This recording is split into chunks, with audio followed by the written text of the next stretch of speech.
So I've prepared this drawing with a legend to the right, and we're going to sketch out a site analysis of this particular project. So the top of the page is north, and to the right of the page is east, so that's where the sun's going to rise. The left of the page is west, or where the sun's going to set, and then at the bottom of the page, of course, it's south. So the legend on the right, we're going to go through each of those elements and sort of identify them on the drawing to get a better understanding for the site. So the first one is the desired views. So the desired views are all out west, and the westerly views have a couple hundred acres. There's a property at the top of the hill. The sunsets are absolutely gorgeous. So these are the primary views that we want to utilize in our design. We also have an area that is not quite as desirable. The views are quite ugly. They're the neighbor next door, and they tend to have almost a junkyard type of appearance with old tractors and trucks and all sorts of debris there. So this direction here, we want to completely camouflage the view, hide it as best that we can, so there's no reason to look in that direction. So we're going to also create some screens. The first screen I'm going to be looking at, the primary screen, is for that view to hide it.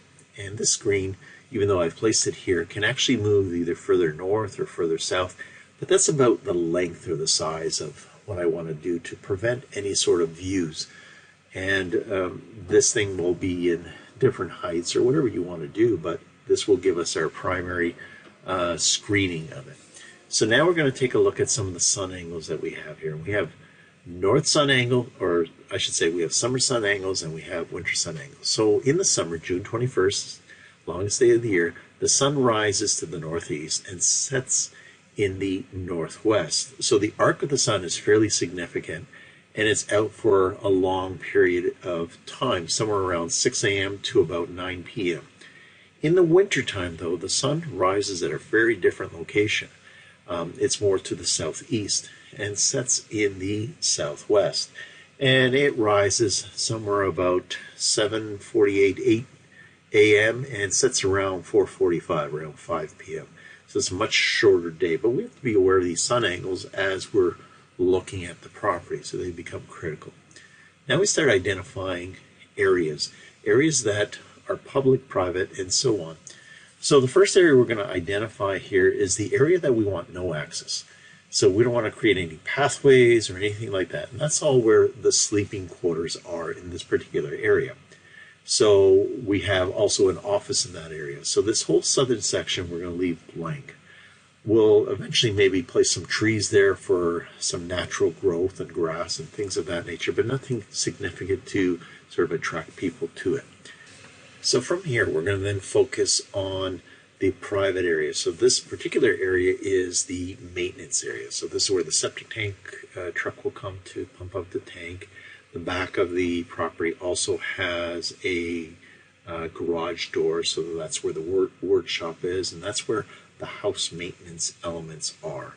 We also have a guest area that we want to focus in on, and this is where they will be arriving to appreciate the home and the landscape that dawns the front of the home or frames out the home, and then they walk through the home and they enjoy the backyard. And then backyard, we want them to focus in on this funneled view that goes to the west. So these are the parts of the home that we'd like them to be able to see at the back of the property and interact with, and then view out to the west in that sort of funneled direction. We also have a private area for a period which is for the morning period, that early morning breakfast. It could be for another period, but this is where the homeowners will enjoy a private little sitting area to enjoy the landscape that doesn't get involved with any of the other areas. So now we're going to be looking at a public area, and the public area is basically designed for deliveries. This is where trucks will come in that have deliveries, whether it be for all sorts of different reasons, but also for home maintenance. So if there's repairs or anything like that to be done in the home, this is the primary area that they will access. And now we're going to look at the prevailing winds. So primarily to the west of the property, you're going to have these strong prevailing winds coming in this direction. So they will, and the reason they're wavy is because it's not a specific direction. It could either travel from the southwest or the northwest, or vary depending on the landscaping, the trees that we place there. All that will have a variation on the wind, but they're the prevailing winds or the dominant winds that will usually they're occurring throughout the day. And then you have to worry about the storm winds. Now, the storm winds are where we have the major problems with the snow collection, and any sort of damaging winds usually come from the east on this property. And we need to be aware of that because that's something that we may affect our landscaping choices with trees and shrubs and bushes and things of that nature. So the last thing we're going to look at here, or second last, is basically how the water sheds. So a house is typically elevated above the flat plane of the grade, so the water sheds away from the property.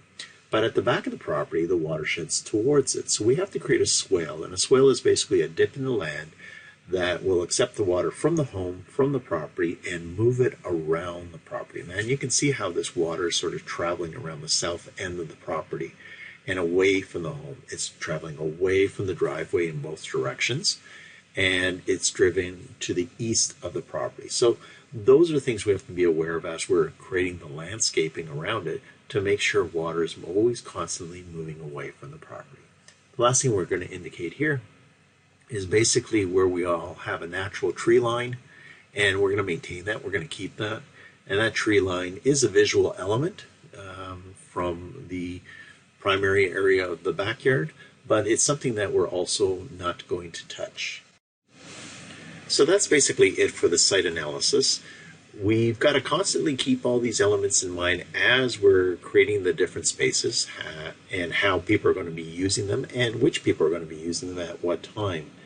So while you're putting together your project and you're designing all of the elements and placing them on the site, keep all of this in mind. They've got to work with the environment because the environment is what it is and it's not going to change. We have to adapt to this.